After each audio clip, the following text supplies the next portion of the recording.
Ha! I found even more ways to be a fighter. I think I know where you're going with this, Ted. Let's head over to D&D Beyond Homebrew and look at the top 10 martial archetypes for the fighter. I'm Nerdarchy Ted. I'm Nerdarchy Steve. Welcome to Nerdarchy. For nerds, by nerds. It's time to enter the fray. So we're going to jump back into our top 10 homebrew series for D&D Beyond, where we look at a class and look at 10 subclasses and go over the top 10. And how we pick out the top 10 is the ones that have been viewed the most. We imagine since they have the most views, they're the ones people are the most interested in. So we go over the top 10 and then we pick one to talk about. If you want even more ways to use fighters in your game, why not head over to the article over on our website? This will be linked down in the description. It's the top 10 fighter homebrews by a factor of 3. It's only fair to mention this is a sponsored video by D&D Beyond. It is a great resource to power up your D&D game with all the official content. It's a huge database of everything. We use it for our games. Down below, we're going to put a link in the description, and that link is going to be all of the subclasses that we're talking about, and I believe you might need to be logged in to look at them, which it's a free account, so you can just set it up for free and take a look. If you're looking for another way to support Nerdarchy and all the videos and articles that we have over on the website, why not head over to Patreon and support us over there? As a special thank you, every month for players and DMs alike, you'll receive 5e content.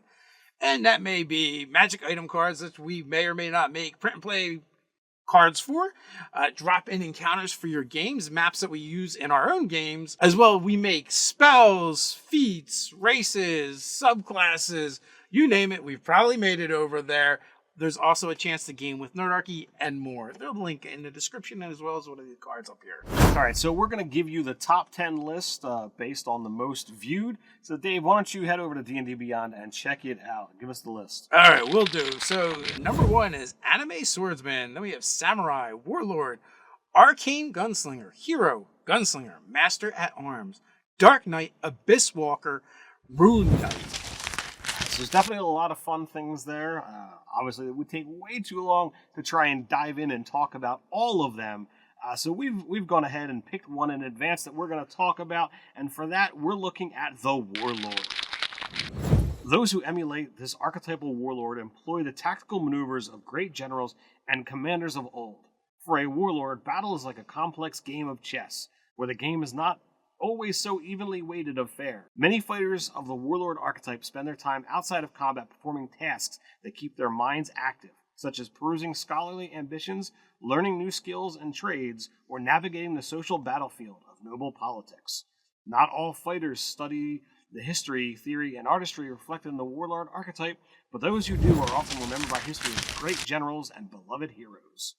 So I feel like with this one, and part of the reasons why I wanted to look at this one is because it's a little bit love the 4th edition Dungeons and Dragons and the Warlord character class, which we have not gotten a good Warlord yet. I would love to see done. So right from the get-go, we're going to get bonus proficiencies. When you choose this archetype at 3rd level, you gain proficiency 1 of the following skills of your choice: history, insight, perception, medicine. Alternatively, you can learn 1 language of your choice. You're also going to get Tactical Commander. Starting at 3rd level, you can use your tactical cunning and battlefield presence to sway the tide of battle to victory. At 3rd level, you know 4 tactical maneuvers from the tactical maneuvers list. You learn additional maneuvers of your choice at specified levels in the Warlord table. Each time you gain a level on Fighter, you can also replace 1 maneuver you know with a different one. On your turn, when you take the attack action, you may forego any number of attacks to perform a tactical maneuver with your allies. Unless otherwise stated, tactical maneuvers have a range of 30 times your charisma modifier, minimum of 30 feet, and effects are resolved immediately. The amount of attacks you sacrifice must meet the cost of the maneuver. Separate attack actions are treated separately. Higher level maneuvers can only be performed in conjunction with the extra attack feature, as they require you to trade in more than 1 attack. You can perform many maneuvers and attacks as you pay the cost for. For example, a 20th level Warlord uses the attack action. Instead of attacking 4 times, they might make 1 attack after using the Inspiring Shout 1 cost and Find Weakness 2 cost maneuvers. I really like what they did here. I like the fact that they're tying it to the extra attack. Only the fighter gets more than 2 extra attacks, so it's very good. It's going to be very specific. There's not a lot of ways to abuse it, and you're just going to kind of pay an attack fee in order to use your maneuvers. So from round to round, you kind of use these. The very first one we look at is Aid Ally. And has a cost of 1 attack, and basically just lets you use the help action. Anger the Hornet's Nest is cost 4, so you're going to have to use this late game, and it's going to forego your entire attack. Make 1 melee weapon attack. If it hits, ranged weapon attacks made against a target have a bonus to attack and damage equal to your intelligence modifier for the next 10 minutes. If it misses, all allies in range can make a ranged weapon attack against the target with a bonus to attack and damage rolls equal to your intelligence modifier. The maneuver may only be used once per short rest. So some of them have some limitations that go along with it as well, as we were saying. Command Death, another big cost of 4.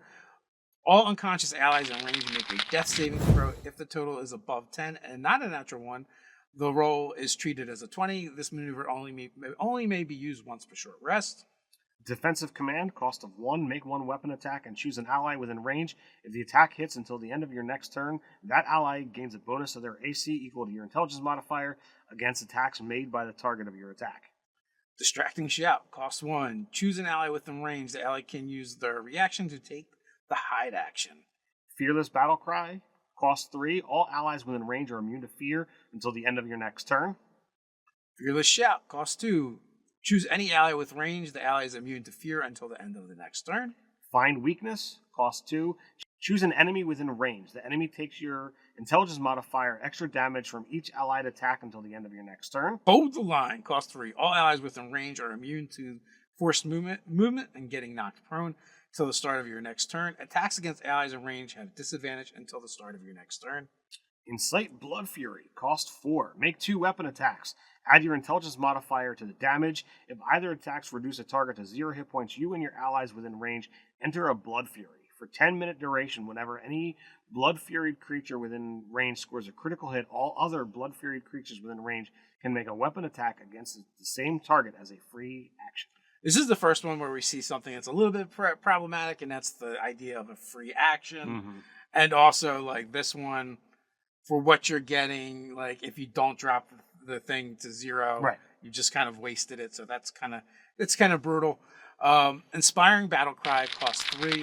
All allies within range gain temporary hit points equal to your charisma modifier plus your proficiency bonus. This is another one that I think is a little problematic. I think everything should be either keyed off your intelligence or your charisma, not both. Right. Inspiring Leader, all allies within range gain the benefit of the help action. And that costs 3. Inspiring Shout costs 1. Choose an ally within range. The ally gains temporary hit points equal to your charisma modifier plus your proficiency bonus. Instruction, make 1 weapon attack. Choose an ally within range and a saving throw type. Until the end of your next turn, that ally gains your intelligence modifier bonus to saving throws of that type. Mark of Foe costs 2. Make 1 weapon attack. The target has disadvantage on attacks that don't include you as a target. Mass Instruction, choose a saving throw type. All allies within range have a bonus to that saving throw type equal to your intelligence modifier until the end of your next turn. Sudden Assault costs 4. Make 1 weapon attack and choose an ally within range. That ally can take a full action as a free action. Any attacks made with this action that include the target of your weapon attack gain a bonus to attack and damage equal to your intelligence modifier. Tactical Charge, choose an ally within range. The ally can use their reaction up to move 5 times your intelligence modifier in feet or their speed, whichever is lower. Tactical Positioning will cost you 1. Make 1 weapon attack. Choose an ally within 5 feet of yourself or the target. The ally can use their reaction move 5 feet before or after the attack. If the attack hits, the movement does not provoke attacks of opportunity. So that one is basically a way to allow your ally to just step out of range so that, they can move and not draw attacks of opportunity. Should the thing hit, I dig it. Or, if you've got somebody that's almost in the melee and you need to get them there, and you got there first, it can help. Some battlefield control for sure. Unbalanced Foe, make 1 weapon attack and choose an ally within range. If the attack hits until the end of your next turn, the ally gains a bonus to hit the target equal to your intelligence modifier. White Raven Assault, 3 costs. Choose an enemy within range. All allies within range can use a reaction to make a weapon attack against the target. Attacks have a bonus to hit equal to your intelligence modifier. White Raven Charge, cost 4. You must move at least 10 feet in a straight line before using this maneuver. Make 1 weapon attack with advantage.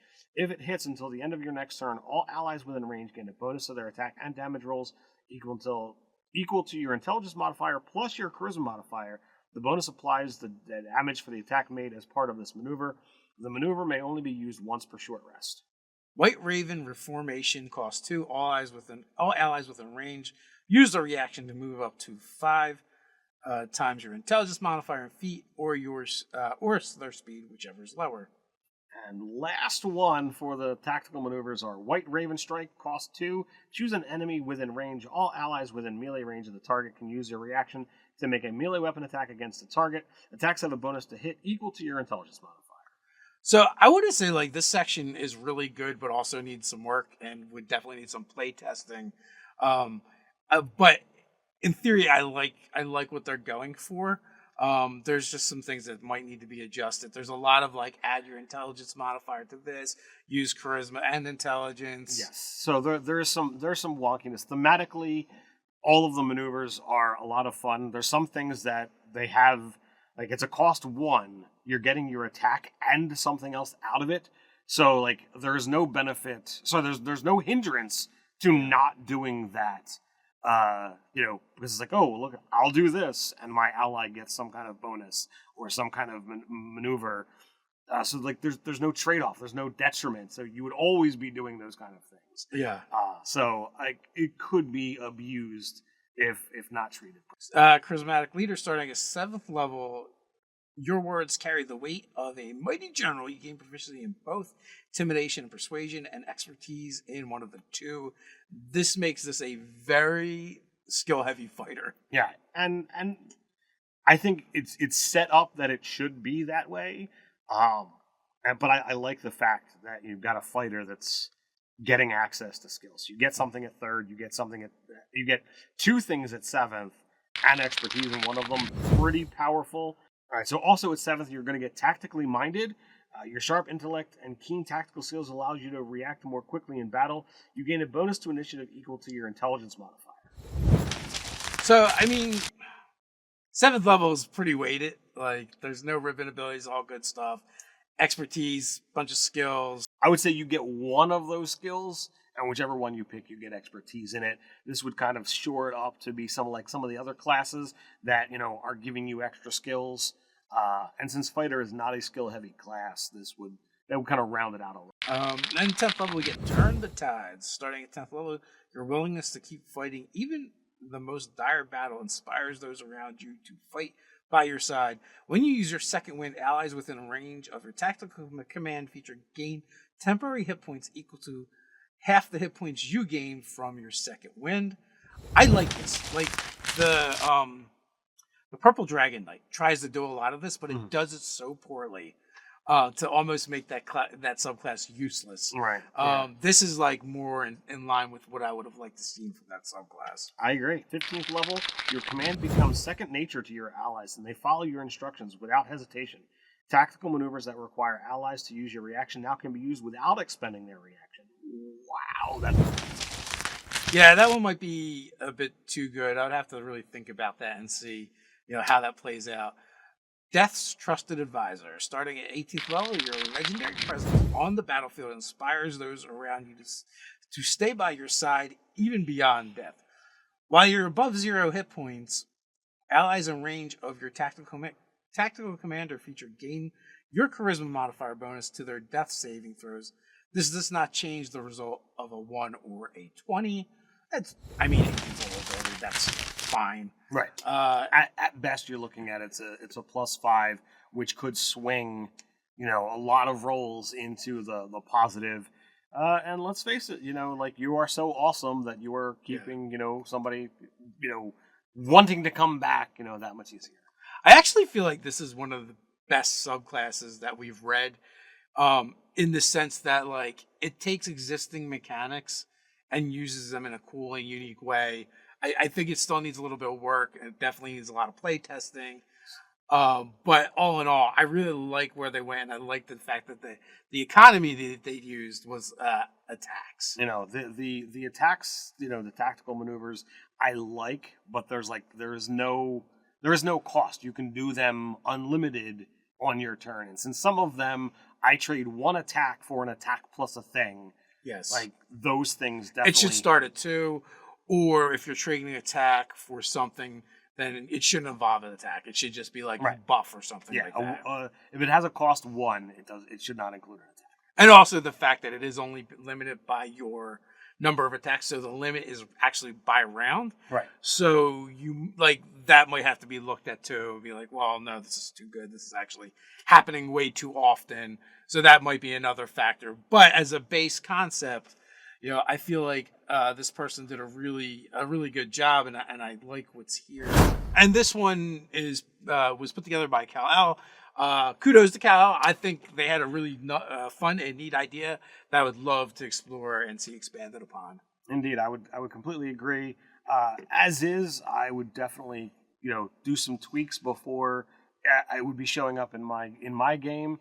But at its concept, I dig it, and I would gladly work with a player who wanted to use it. Question is, have you made anything over on the homebrew section of D&D Beyond? Let us know and discuss it down below in the comments with the Nerdarchy community. While you're down there, don't forget to do all those fun things like share, subscribe. Even go ahead and click on that notification bell so you don't miss a single video. Quick reminder, we drop new videos Monday, Wednesday, and Friday. Come back and check it out. But hey, if you can't wait until then, there's a card up here that you can go check out our D&D Homebrew Sorcerer Origins. You can see what the top 10 was for that. So until next time, Stay nerdy.